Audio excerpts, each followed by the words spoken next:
Today I'm going to show you the latest updates that will be coming to version 16 of Gorebox. Plus I'll show you news related to the Gorebox Remaster, and we also have a Q&A from Gubzor. Now first up from the FT Games Discord server, as I've told you guys before, we were supposed to get some sort of open Gutcore in version 16 of Gorebox, but Gubzor mentioned that that has now been postponed for the time being, as it caused a lot of issues that cannot be fixed without writing the Go model system as a whole. So this is something that's probably going to release in the later versions of version 16. Next, I've already told you guys about the new Gorebox Remaster that we're going to be getting soon, and Nectar has designed the main menu for it, and this is what it looks like. So yeah, it definitely looks better in my opinion. We just gotta add a Go doll standing in there somewhere. Next, from the Gorebox Diary Telegram channel, we have yet another image of the interior of the new remastered Legacy Tower. Now, I've talked about this loadout functionality in version 16 of the game, and as of right now, in this experimental alpha, it's kind of grayed out. I can't click on it or interact with it in any way. And now Sir Gerardo has mentioned that along with Gubzor, they're thinking of adding something like a weapons locker where the admin specifies the weapon it contains, and any player can take them all from there after spawning with one button. So you can only take like one weapon from there. You can't take another weapon from there a second time, although you will be able to take ammo from there like a second time. So this will be useful for war roleplay and other games, so the admin doesn't have to spawn in a bunch of weapons every time. And they'll also consider adding in armor for the same feature. So yeah, I think this is a pretty good idea. So Sir Gerardo, along with someone known as Gray, are improving the weapon customization systems. So I guess these are actually the Underbarrel Attachments, with this one right here being a grenade launcher, and these are what the Underbarrel Attachments are going to look like when they're actually attached to your weapon. So it seems that you can attach a shotgun, a grenade launcher, and a mini SMG, a taser, and even a air horn. So that's kind of interesting. Then there will be attachments for pistols as well. Now these are not likely to be in the immediate release of version 16, but they will be added in the future patches, it would seem. This right here seems to be a shotgun attachment, and this right here seems to be a smoke grenade attachment. Right here we've got something known as a Chris Vector attachment. Apparently the Chris Vector is a series of weapons based upon the parent submachine gun design developed by the American company Chris USA. I don't really know a whole lot about this. Next, we've got yet another image of the interior of the Legacy Tower, and it will be completed in a couple of days, and it will be included in the earliest version of version 16, it would seem. And this is what the third floor of the tower is going to look like. I think I've already talked about how this is some sort of a game of sorts, where two players are lowered into this maze and one player observes them. Then the player who kills the other player is actually the winner and is allowed to escape this maze by the observer. Not the observer, just the player who's observing them, of course. Next, from the Gorebox News Telegram channel, we've got a look at the new loadout menu. So I'm not really sure if this was what I expected it to be. So maybe this is how it works. So right now I've got the fist and the RCV2 in my inventory. Now I'm just going to equip every single heavy weapon in this game. And okay, so that's it. I can't hold any more items in my inventory. But now if I want to choose any one particular weapon, I have to keep scrolling with my mouse wheel to choose that. I don't know how you have to do that on mobile phone. And so that can be a bit tedious, right? But now with the new loadout menu, I guess you can just click on that and pick from any of your weapons in this section right here. Then we've also got this inventory right here. So now if I spawn in this music disc, and if I want it to sort of be with me wherever I go across the map, then I have to sort of grab it and take it along with me. But in the future, it would appear that you can just place it inside your inventory itself. And right here, it seems that we've got 7 inventory slots. Next, we've got this image of Gary Sato standing outside his house, and it seems like he's twerking on Phil Timsky, who apparently seems to be wearing his lab coat right now. So there we've got a first proper look at the boss, I think. Next, Gubzor was kind enough to do a quick Q&A with me before the release of version 16. So first I asked him that he said that Gary won't be in version 16, but what about the image that he said in the Gorebox News Telegram channel? I'm assuming it's a joke. So he replied with, he did say that Gary won't be added to version 16. And that's still kinda true if you take into account how you're supposed to be originally included.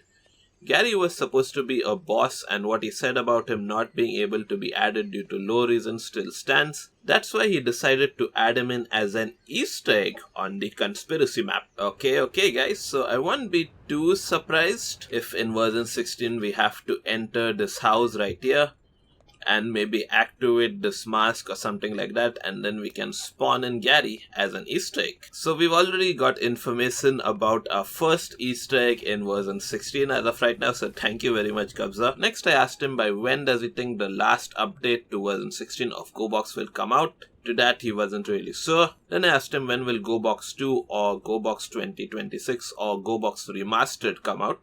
And I asked him if GDev is the only one working on it right now or if there are other people also working on it. And he said that it's too early to tell when it's coming out.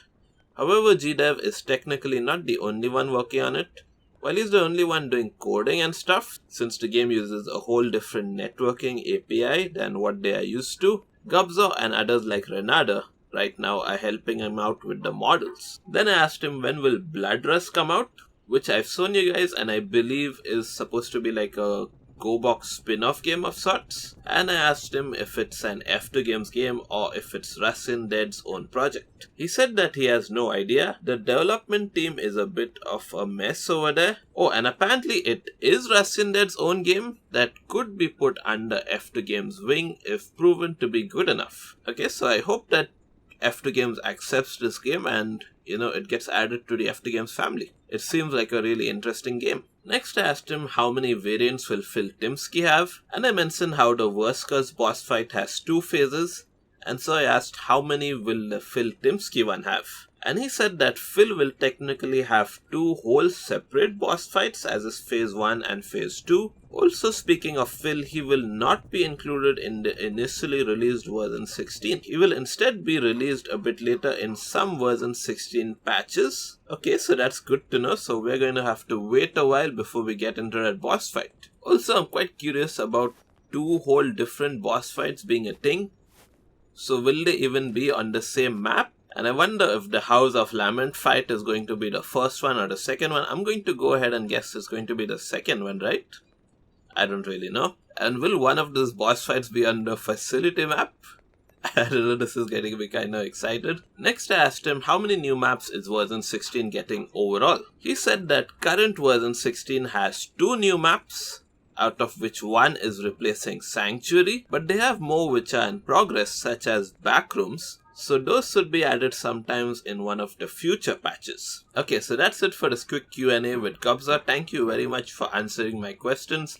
I'm really looking forward to version 16. Now let's move on from version 16 and have a look at Gorebox 2026. And we'll get this information from GDev's own personal channel, of course. Now I've already shown you the day 1 preview. Now let's have a quick look at the day 2 and day 3 previews. Now in the current version of Gorebox, this is what the damage indicator looks like. In Gorebox 2026, this is what the damage indicator is going to look like instead. And GDev has also added blood and bruising on the limbs, and a purple limb will mean that it's broken. The physics are also looking pretty decent, and GDev mentioned that the player physics are now up to the same standards as that of the Gore doll. So he's broken both of his arms from the fall, and now they just kind of limp around. Now let's check out the day 3 preview. Guns have now been added into this early version, although it's only 1 for now, and that's the M1911 I think. So I don't really understand this correctly, but the bullets are supposed to have some sort of tracers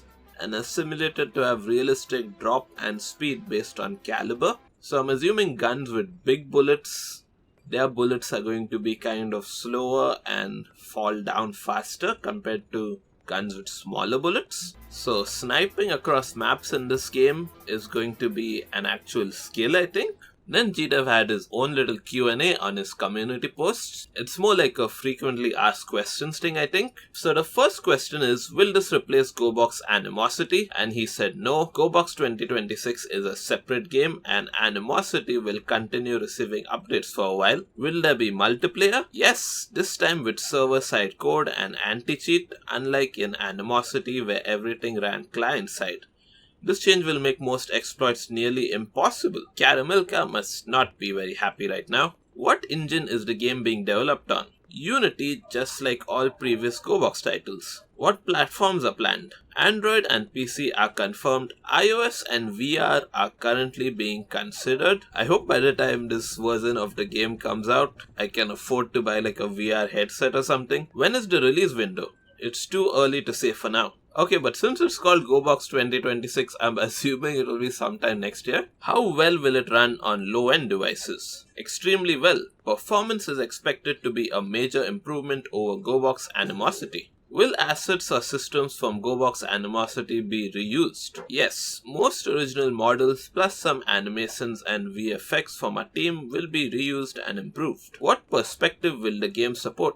Both first and third person views will be available. Oh, apparently GDev is also working on multiplayer for GB26 already, and it's taking quite a lot of time, so it will be a while before the next showcase video. Now all we have to do is wait patiently for version 16 of Gorebox. Okay guys, so all the links for everything that I've shown you in this video will be included down in the description. So I've been GDev, you've been Marians, thank you for watching, and goodbye.